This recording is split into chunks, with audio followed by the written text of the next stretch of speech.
you try your best after the calamity to regain and go back to as normal of a lifestyle as possible. You do not allow the calamity to stop you from your life itself.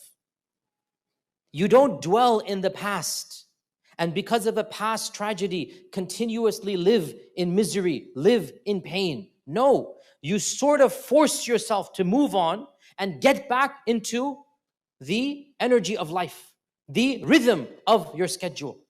And this is again well demonstrated. That's why our Sharia has come and said it is not allowed to mourn anybody who is dead more than 3 days. What does it mean it's not allowed to mourn more than 3 days? So for 3 days, you are allowed to let the grief take time to heal. Take a break from work. Just, not really care for yourself that much, and it's just difficult to live. You cope. Okay, max 3 days. If it's less than that, no problem, but max 3 days. After 3 days are over, the Sharia requires you to try your best to snap out of it. Not your internal grief, that's not going to go away ever.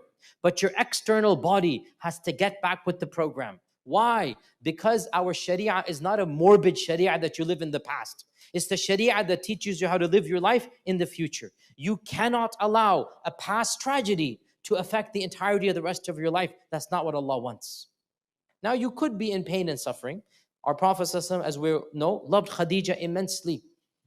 And her death was extremely difficult. In fact, the year she died is called the year of sorrow, an entire year of sorrow. Because she died, Abu Talib died, the incident of Ta'if happened. And the Sahaba said, we didn't see him smile for an entire year after the death of Khadija. That was pain. An entire year he did not smile. Anas ibn Malik tells us, 5 years later, I never saw anybody smile more than the Prophet ﷺ. What's happened here?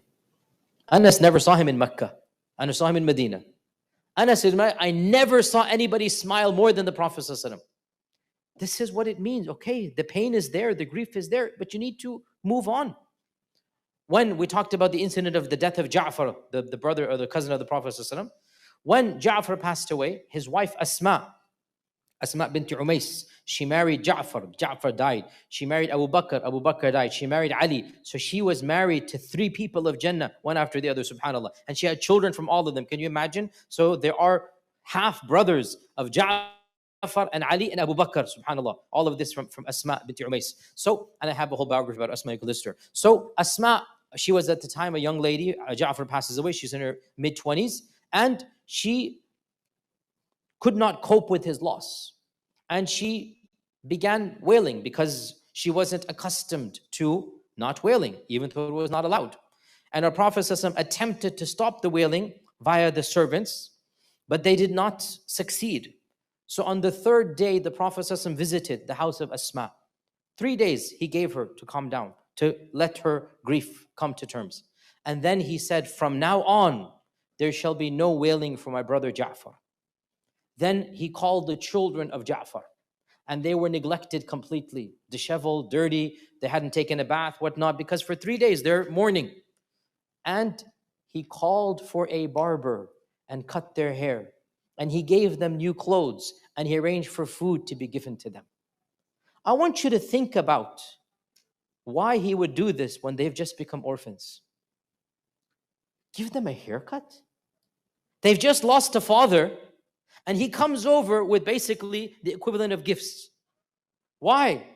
Because our religion teaches us you don't dwell in the past.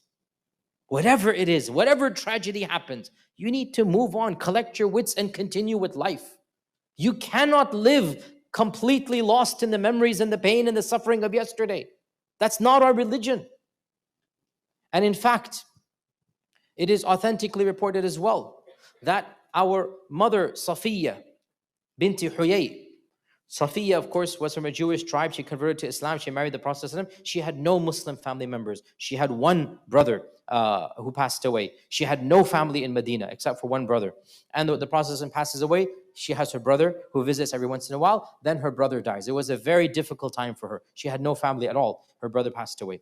And on the 3rd day of his passing, She told her servant to bring her a new dress and perfume.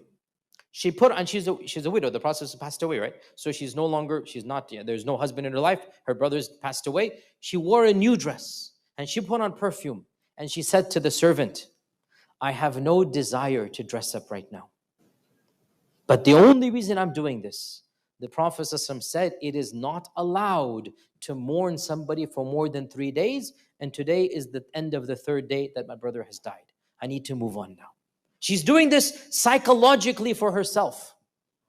And this shows us from the seerah we learn, that you do not allow a past tragedy to dictate your future happiness. That's not Islamic.